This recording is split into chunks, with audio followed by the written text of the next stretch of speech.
તો ગુજરાત પોલીસને ટ્રેનિંગ વખતે બધું શીખવવામાં આવતું હોય છે.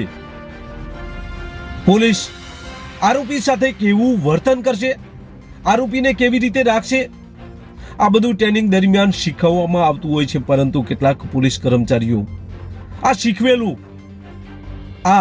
શીખેલું ધ્યાનમાં લેતા નથી અને વર્દીના રોપમાં ક્યારેક તેમને જ જેલમાં જવાનો વારો આવે છે. આવું બન્યું છે ગીર સોમનાથના સૂત્રાપાડા પોલીસ સ્ટેશનમાં. 8 પોલીસ કર્મચારીઓ સામે ગુનો નોંધાઈ ચૂક્યો છે. તેની આજે વાત કરવી છે.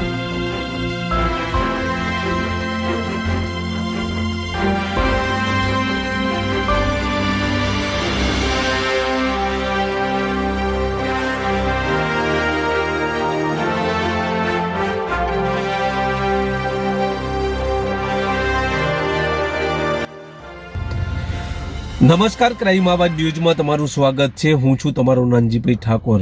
આમ તો આપણે જુનાગઢ અને અમદાવાદ પોલીસ સામે ગુના નોંધાઈ ચૂક્યા છે. પોલીસ કર્મચારીઓ જેલના હવાલે થઈ ચૂક્યા છે. તેવામાં ફરી એક કિસ્સો ગીર સોમનાથના સૂત્રાપાડાનો સામે આવ્યો છે, જેમાં 8 પોલીસ કર્મચારીઓ સામે ગુનો દાખલ કરી દેવામાં આવ્યો છે. મરવા માટે મજબૂર કરનાર આ પોલીસ કર્મચારીઓ સામે આ ગુનો નોંધાયો છે. વાત છે સૂત્રાપાડા પોલીસ સ્ટેશન હદ વિસ્તારની. અમરેલીનો એક નરેશ કરીને જે યુવક છે તે ગરીબ પરિવારનો છે, જેથી તે સુરતમાં એક હીરાના કારખાનામાં નોકરી કરતો હોય છે.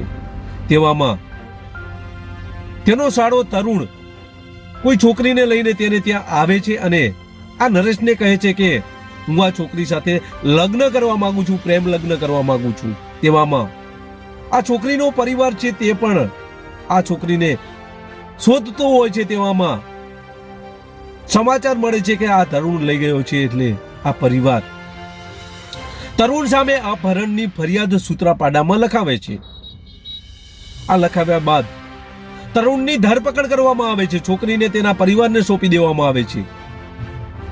તરુણ જેલમાં હોય છે. તેવામાં સૂત્રાપાડા પોલીસ અચાનક એક જાહેરાત કરે છે કે આ તરુણ જેલમાંથી ભાગી ગયો છે, ફરાર થઈ ગયો છે. તેની પણ ફરિયાદ આ સૂત્રાપાડા પોલીસ સ્ટેશન નોંધે છે.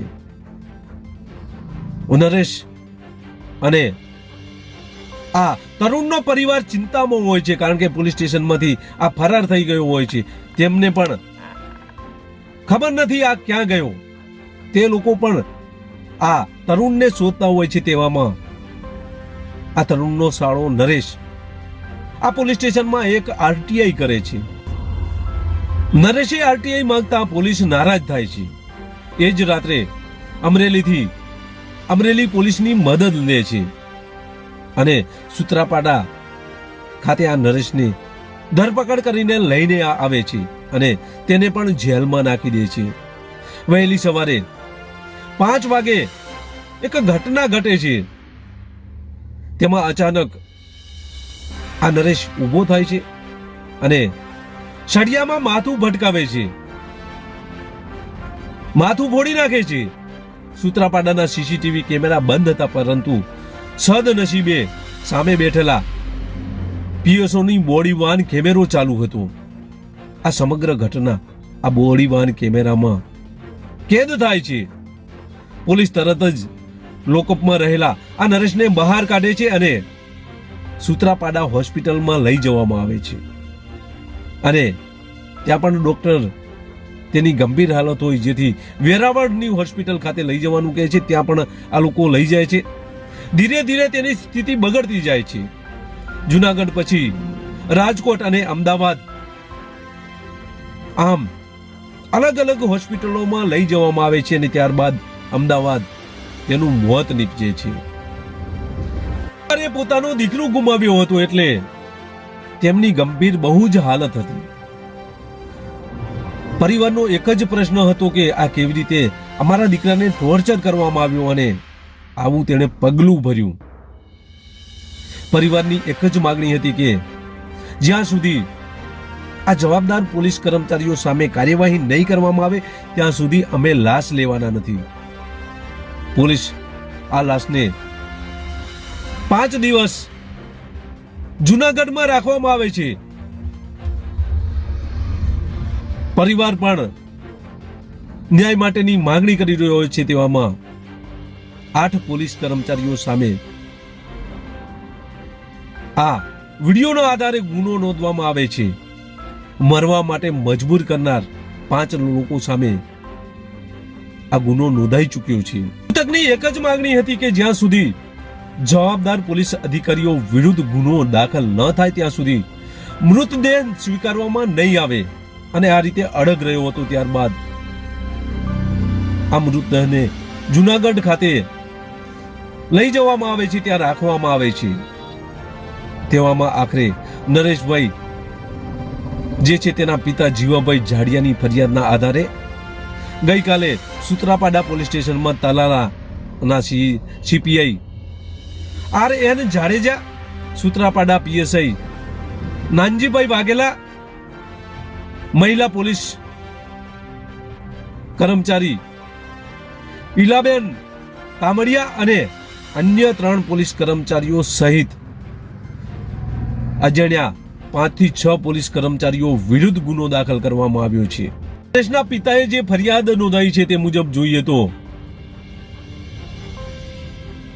આરોપીઓએ ગેરકાયદેસર મંડળી રચી ફરિયાદીના આ જે દીકરો છે નરેશ, તેનો વાંક ન હોવા છતાં તેના દીકરાને આરોપીઓ વિરુદ્ધ અરજીઓ અને રજૂઆતો કરી હતી. આથી આ કામના આરોપીઓ તેની દાજ રાખીને ફરિયાદીના દીકરાને ગેરકાયદેસર રીતે કસ્ટડીમાં રાખી ન સાંભળી શકાય તેવા અપશબ્દો બોલ્યા હતા. તેમજ ખોટી રીતે લોકઅપમાં રાખી 6 વર્ષ સુધી જામીન મળવાના નથી, તને મળવા દેવાના નથી આવી ધમકીઓ આપી હતી અને શારીરિક માનસિક ત્રાસ આપી અને આત્મહત્યા કરવા માટે તેને મજબૂર કર્યો હતો. જેથી ફરિયાદીના દીકરા આ નરેશ છે એ નરેશ 24/5/2024 રોજ સુત્રાપાડા પોલીસ સ્ટેશનના લોકઅપમાં આવેલી ગ્રીલ સાથે તેનું માથું ભટકાવી અને આત્મહત્યા કરી લીધી હતી. અને આ મામલે આ તમામ આરોપીઓ વિરુદ્ધ